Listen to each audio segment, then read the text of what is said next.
এবার চোখ রাঙাচ্ছে বাংলাদেশ, চোখ রাঙাতে শুরু করে দিয়েছে বাংলাদেশ। হাসিনার আমলে সেই চুক্তি বাতিল করে মিরসরাইয়ের পড়ে থাকা, কার্যত পরিত্যক্ত হয়ে যাওয়া 850 একর জমিতেই তৈরি হবে বাংলাদেশের অস্ত্র কারখানা। এবার বাংলাদেশ বলছে তারা স্বাধীন রাষ্ট্র হিসাবে এবার দেখিয়ে দেবে তারা কতটা শক্তিশালী। কথায় আছে, যেখানে বাঘের ভয় সেখানেই সন্ধ্যা হয়। ভারতের অবস্থা দেখে এই প্রবাদটির কথাই মনে পড়ে যায়। 5ই আগস্টে ভারতের আজ্ঞাবহ সরকারের পতনের পর ভারতীয়রা যে ভয় পাচ্ছিল বাংলাদেশকে নিয়ে, সেই ভয়কেই এখন বাস্তবের রূপ নিতে দেখছে ভারত। চট্টগ্রামের যে জমি ভারতকে খুশি করতে দিয়েছিল বিগত আওয়ামী লীগ সরকার, সেই জমিতেই এখন চীনা বিখ্যাত কোম্পানিগুলোর অস্ত্র কারখানা স্থাপন হচ্ছে। চট্টগ্রামকে দখল করার স্বপ্ন দেখা ভারতীয় বিজেপি এবং আরএসএস এখন চেয়ে চেয়ে দেখবে চট্টগ্রামের মাটিতে বাংলাদেশ ভারতকে আপ্যায়ন করতে মিসাইল তৈরি করছে। চট্টগ্রাম থেকে গলা ধাক্কা দিয়ে ভারতকে বের করে দিয়ে সামরিক শক্তি বৃদ্ধি করছে বাংলাদেশ। এতদিন আমরা যা চেয়ে এসেছি সেটাই পূরণ হচ্ছে প্রধানমন্ত্রী তারেক রহমানের সাহসী সিদ্ধান্তে। এ নিয়ে কি বলছে পশ্চিমবাংলার মিডিয়া, আসুন তা দেখি। ভারতের জমিতে বাংলাদেশের অস্ত্র কারখানা, ভাবছেন কি বলছি? একেবারে সঠিক কথা বলছি। 15,000 কোটি টাকা বিনিয়োগ, আর সেই 15,000 কোটি টাকা খরচ করে ভারতের জমিতে বাংলাদেশের অস্ত্র কারখানা। এবার চোখ রাঙাচ্ছে বাংলাদেশ, চোখ রাঙাতে শুরু করে দিয়েছে বাংলাদেশ। এবার বাংলাদেশ বলছে তারা স্বাধীন রাষ্ট্র হিসাবে এবার দেখিয়ে দেবে তারা কতটা শক্তিশালী। সেই কারখানায় তৈরি হবে ড্রোন, তৈরি হবে বিভিন্ন গুরুত্বপূর্ণ অস্ত্র।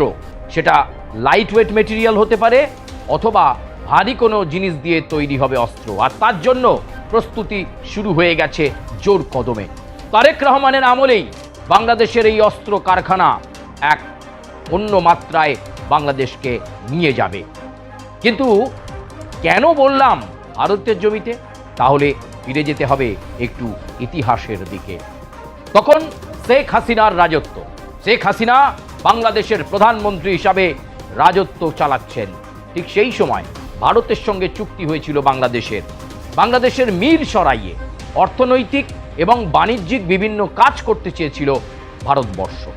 বাংলাদেশের সঙ্গে ভারতবর্ষের চুক্তি হয়েছিল, আর সে কারণেই প্রায় 850 একর জমি ভারতকে দিয়ে দেওয়া হয়। মিরসরাই জায়গাটার নাম মনে রাখবেন, মিরসরাই। সেই মিরসরাইতে 850 একর জমি বছরের পর বছর পড়েছিল। ভারত সেখানে কিছু তৈরি করছিল না, কোনোভাবেই সেখানে কোনো কারখানা, কোনো ব্যবসা বাণিজ্যিক বিষয়বস্তু বা কোনো উৎপাদন কেন্দ্র গড়ে তোলা কোনোটাই করেনি। এমনকি আদানি গ্রুপের সেখানে করার কথা ছিল অনেক কিছু। শেখ হাসিনার সময়ে এই চুক্তি বারে বারে রিনিউয়াল হয়েছে, কিন্তু 850 একর এই বিতর্কিত জমি পড়ে থেকেছে বছরের পর বছর। ভারত কোনো কাজে লাগায়নি মিরসরাইয়ের এই জমিকে। আর সেই জমিকেই এবার পরিবর্তনের সরকার, বাংলাদেশের তারেক রহমানের সরকার কাজে লাগাতে শুরু করে দিল। চুক্তি বাতিল, হাসিনার আমলে সেই চুক্তি বাতিল করে মিরসরাইয়ের পড়ে থাকা, কার্যত পরিত্যক্ত হয়ে যাওয়া 850 একর জমিতেই তৈরি হবে বাংলাদেশের অস্ত্র কারখানা। স্পেশালভাবে বাংলাদেশ তার নাম দিয়েছে, কি নাম দেওয়া হয়েছে? Defence industrial zone. এই ডিফেন্স ইন্ডাস্ট্রিয়াল জোন হবে আগামীর বাংলাদেশের নতুন পরিচিতি। আগেই আপনাদেরকে বললাম 15,000 কোটি টাকা খরচ করবে বাংলাদেশ। এই 850 একর জমির মধ্যে একদিকে তৈরি হবে ড্রোন, একদিকে তৈরি হবে বিভিন্ন ধরনের অস্ত্র সামগ্রী, আর একদিকে চলবে তার ফিটিং। বিভিন্ন বৈদেশিক শক্তি তাদের থেকে সহযোগিতা, আধুনিক প্রযুক্তিকে হাতিয়ার করেই এই ডিফেন্স ইন্ডাস্ট্রিয়াল জোনে এবার জোর দিচ্ছে বাংলাদেশ। বাংলাদেশও বলতে শুরু করেছে, আর চোখ নামিয়ে তারা কথা বলবে না, চোখ তুলে কথা বলবে, চোখ তুলে কথা বলবে তারা। আর কোনো গ্লানি থাকবে না।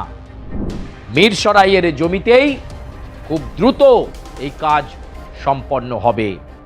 ভারত মূলত বাংলাদেশের মিরসরাইয়ে জায়গা নিয়েছিল সামরিক কৌশলগতভাবে ব্যবহার করতে, আর তাই জায়গা পাওয়ার 2 বছরেও একটি ইটও স্থাপন করতে পারেনি ভারত।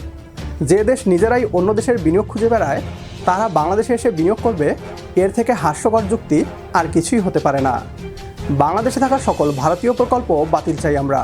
প্রকল্পের নামে ভারত মূলত বাংলাদেশকে নিয়ন্ত্রণের চেষ্টা করে থাকে। যারা নিজেরাই জাপান কিংবা অন্যান্য দেশ থেকে ঋণ নিয়ে মেগা প্রকল্প বাস্তবায়ন করে, তারা বাংলাদেশের উন্নয়ন প্রকল্প করবে, এটা কোনো পাগলও হয়তো বিশ্বাস করবে না। ভারতকে বাদ দিয়ে মিরসরাইয়ের অর্থনৈতিক অঞ্চলে চীনকে জায়গা দেওয়া যদি আপনিও সমর্থন করেন, তাহলে কমেন্ট বক্সে ইয়েস লিখে জানিয়ে দিন আমাদের। সেই সাথে ভিডিও শেয়ার করে দেখার সুযোগ করে দিন আপনার বন্ধুদের। আপনার একটি শেয়ারে হয়তো অনেকেই জানবে বাংলাদেশের ইতিবাচক খবরগুলো। পরবর্তী ভিডিও দেখার আমন্ত্রণ জানিয়ে বিদায় নিচ্ছি আজ। আল্লাহ হাফেজ।